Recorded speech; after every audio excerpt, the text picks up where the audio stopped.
What's up, you guys? It's Susie from HeyGrillHey.com, and I'm here to help you make better barbecue so you can feed the people you love and become a backyard barbecue hero.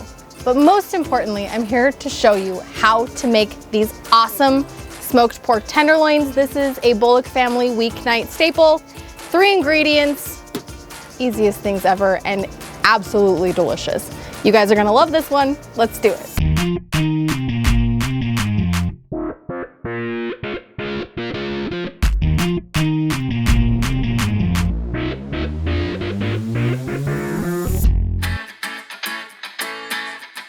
I don't think I can overstate how easy this actually is. So we have 2 pork tenderloins. They're about 1 pound each, straight out of the package from the grocery store. And we are going to simply season these on all sides with my sweet rub seasoning. You can find this in my store. You can find the recipe on my website, or you can use your favorite barbecue seasoning if you have something at home that you love. But use our sweet rub. But use the sweet rub because it's the best. And I'm simply gonna season these on both sides. It's very hard.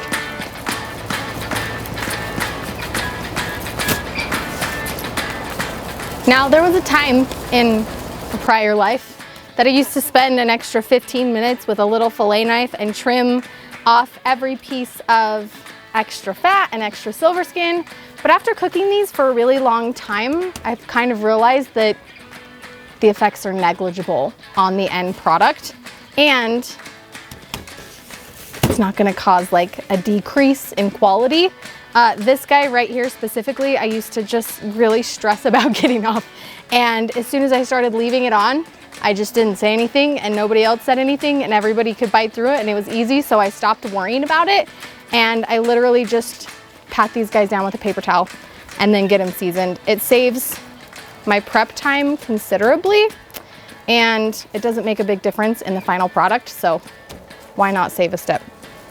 Okay. Pork tenderloins are seasoned. We are going to be cooking these guys today on our Masterbuilt smoker. We're using lump charcoal and then we have wood chunks interspersed throughout the charcoal. These are beautiful with a maple wood, with an apple, with a cherry. I love kind of those sweeter, fruity, lighter notes. But if you love a really strong punch, you could use a wood like oak or hickory or even mesquite if you wanted a really, really, really bold smoke flavor. Now the cook time on these is about an hour. We're not searing these at the end. We're not crunching up the outside. This is just gonna be so smoky and so tender, but we are going to baste during the last 15 minutes or so with my whiskey peach barbecue sauce. Again, this is interchangeable. Make what your family likes. Use the seasoning that your family likes. Use the barbecue sauce that your family likes, and they will turn out incredibly tender and super duper delicious.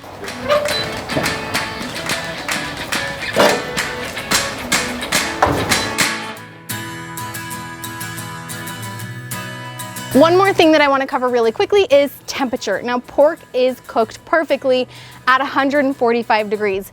Back in the way backs, they used to tell you you had to cook pork to 175. That's why we have so many recipes for smothered pork chops or fried pork chops, because that was the only way to make pork cooked to 175 taste decent at all, because it was really, really dry.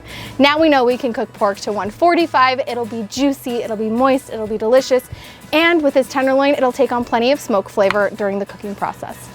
Pork tenderloins have been on the smoker for about 45 minutes at 225 degrees.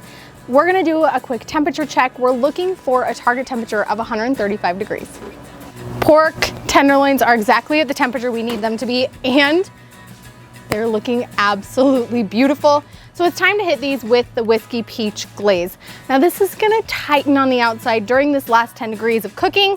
It'll take maybe another 10 to 15 minutes.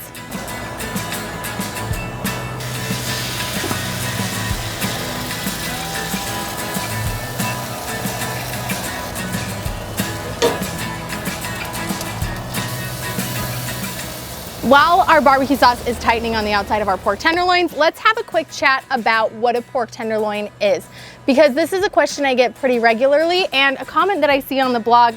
People tend to be confused, and it's easy to see why. Pork tenderloins are essentially the fillet. Like if you were to get a fillet of beef, that would be cut from the same cut that the pork tenderloin is. It's incredibly tender, it's very lean, it's super delicious, and like I said, they're only about a pound each and they cook pretty quickly. A pork loin comes from a different part of the animal. It is also very lean, but it's much thicker around, and it's a slightly lighter color, and it's not quite as tender. It has a real tendency to dry out. I do have an awesome recipe for a smoked pork loin on my website. If you want to check that out, it has a scored fat cap. It's super delicious, but it takes a little bit longer to cook because it's thicker. And to be honest with you, my kids prefer the tenderloin. Those little medallions are just the right size for families. They taste super great. They're very, very tender. And so we are tenderloin lovers in this house. Our sauce is nice and tacky. Our tenderloins are cooked perfectly to 145 degrees. I'm just gonna let these rest for a minute or two before I slice into them. And then I get to taste them. The color on these is insane. It's like a cherry bomb red. It's beautiful. It's a combination of the sweet rub and the sauce and the smoke. Now I just like to slice these in about 1/4 to 1/2 an inch thick, probably closer to 1/2 an inch thick if I'm being honest, medallions. Now, along with the temperature cues that I was talking about earlier, cooking it to 145, used to be that if you saw any pink in your pork at all, it was like, do not eat it, cook it more.